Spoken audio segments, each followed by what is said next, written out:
ఎందుకు ఆ పార్టీ మీద అనేక రకమైనటువంటి అభ్యర్థనలు ఫిర్యాదులు ఎందుకు వెళ్ళినాయి, దానికి సంబంధించిన ఎక్కువ ఫిర్యాదులు బీఆర్ఎస్ పార్టీ నుంచి ఎందుకు వెళ్ళినాయి, ఈరోజు కేటీఆర్ ఇది 22 ఏళ్ల పేగుబంధం ఈ పేరుని ఎవరు లాక్కోలేరు అంటూ ఇండైరెక్ట్గా ఇచ్చినటువంటి వార్నింగ్ యొక్క సందేశం ఏంది, ఓవరాల్ దీని విశ్లేషణ ఏంటి? చూడండి, ప్రజాస్వామ్య దేశంలో పార్టీ పెట్టడం కానీ నుంచోటం కానీ అది నైతిక హక్కు. మన భారతదేశ రాజ్యాంగం మనకి ఇచ్చింది. మనం పార్టీలు పెట్టుకోవచ్చు, ప్రజల మధ్యలో వెళ్ళొచ్చు, ప్రజల మనసులు గెలవచ్చు, అధికారంలోకి రావచ్చు, అన్ని చేయవచ్చు. Because it's a democratic country. First of all ఒకళ్ళ పైన ఒకళ్ళు చేసుకునే దూషణలు కాసేపు మనం పక్కన పెట్టి, ఎందుకంటే హై క్యాడర్ నుంచి నార్మల్ క్యాడర్ దాకా మనకి సబ్జెక్ట్ ముఖ్యమండి. వ్యక్తిగత దూషణలు దయచేసి కాసేపు పక్కన పెట్టి, ఎందుకంటే వీక్షకులకు కావాల్సింది ఏంది పాలసీలలో ఏం జరుగుతుంది, వెల్ఫేర్లలో ఏం జరుగుతుంది, స్కీమ్లలో ఏం జరుగుతుంది, ఎక్కడ ఇబ్బందులు వస్తుంది. చెప్పు, ఎవరి జీవితం ఏ వాళ్ళ చేతులు ఉండదు, అందరు తప్పులు చేసిన వాళ్ళే. ఇదే జరిగేది. ఇంటరప్ట్ కాదు, మాట్లాడండి. కాబట్టి గెలికి వాసన చూసుకోవద్దు, గెలికి తీసుకోవద్దు. మళ్ళీ కూడా చెప్తున్నా, రామూర్తి పోలేపల్లి అందరూ నేను చాలా ఉన్నాయి, చాలా ఉన్నాయి నా దగ్గర, చాలా ఉన్నాయి. లీడ్ అవుతా మధ్యలో రాకు శ్రీకాంత్, మళ్ళీ నేను తవ్వుతా, ఇక మొత్తం తవ్వుతాను, ఇక మొత్తం తీసుకున్నాను. అదే పని మీద ఉన్నాను. రాహుల్ మాట్లాడిన తర్వాత మొత్తం చెప్తా, మొత్తం అదే మొత్తం లీడ్ ఇస్తాను. ఎక్కడ మాట్లాడుతూ మాట్లాడు, నీ చరిత్ర కూడా చెప్తా, మాట్లాడు.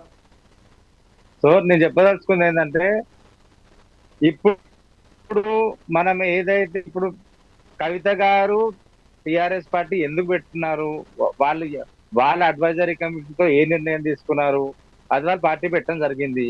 అది కుటుంబ సమస్యలు వాళ్ళకు ఉంటే ఆ కుటుంబానికి సంబంధించిన సమస్య తప్ప అది 4 కోట్ల మంది తెలంగాణ ప్రజలకు సంబంధించిన విషయం కాదు. వాళ్ళకి ఏ విషయంలో చెడు ఉందో అది ఇంటర్నల్ ఇష్యూ.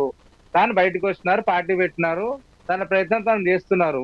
ఇక్కడ బీఆర్ఎస్ పార్టీ కూడా ప్రతిపక్షంలో ఉంది కాబట్టి బీఆర్ఎస్ పార్టీ కూడా వాళ్ళ ప్రయత్నం వాళ్ళు చేస్తున్నారు, అప్రిషియబుల్. అది ఇటు కవిత గారు ధర్నాలు చేస్తున్నారు, రాస్తారోకులు చేస్తున్నారు, అంశాలపైన అది మనం మెచ్చుకోవాల్సిన విషయమే. అటు బీఆర్ఎస్ పార్టీ వాళ్ళు కూడా అన్ని రకాలుగా వాళ్ళు కూడా ధర్నాలు, రాస్తారోకులు, లేకపోతే ఇప్పుడు నడుస్తున్న గవర్నమెంట్ మీద ఏమేమి తప్పులు చేస్తున్నాయి అనేది అది కరెక్ట్ అయిన విషయమే. మనం దీని మీద ఎక్కువ ఫోకస్ పెడదాం. అయితే ఇప్పుడు నేను కోరుకునేది ఏంటంటే, ప్యానల్లో ఇద్దరు పెద్దలకి మనము ఇప్పుడు నడుస్తున్న ప్రభుత్వం ఫెయిల్యూర్స్ పైన ఎక్కువ ఫోకస్ చేసి దాన్ని మనం సర్ప్లేస్ ఎలా చేసుకోవాలి. రాబోయే రోజుల్లో ఇప్పుడు నిరుద్యోగుల మెయిన్ ఇష్యూ ఉన్నది, పూర్తి అసంతృప్తితో ఉన్నారు, ఎల్లీలో ఇష్యూ ఉన్నది. అది ఇప్పుడు రాబోయే రోజులలో ఇంకో 10-15 రోజుల వరకు వర్షాలు లేవు, అసలు ఇంకా స్కీములు అమలు కాలేదు. వీటి మీద మనం ఎక్కువ కనుక చర్చిస్తే అది వ్యూవర్స్ కానీ అందరు కానీ బాగా సబ్జెక్ట్ రీచ్ అవుతుంది అని చెప్పి నా కోరిక అండి. ఇంకొకటి, పార్టీలు ఎవరైనా పెట్టుకునే స్వేచ్ఛ ఉంది, ఎలక్షన్ కొట్లాడే స్వేచ్ఛ ఉంది. మనము ఎవరిని కూడా తక్కువ అంచనా వేయలేము. ఎవరి సత్తా ఏందనేది, ఎవరి క్యాలిబర్ ఏందనేది, ఎవరు గెలుస్తారనేది ప్రజలు నిర్ణయిస్తారు. ఇంకో విషయం కూడా నేను స్పష్టంగా చెప్పాల్సింది ఏంటంటే, రాజకీయము ప్రజలు చేస్తారండి, ప్రజలు మనల్ని ఎన్నుకుంటారు.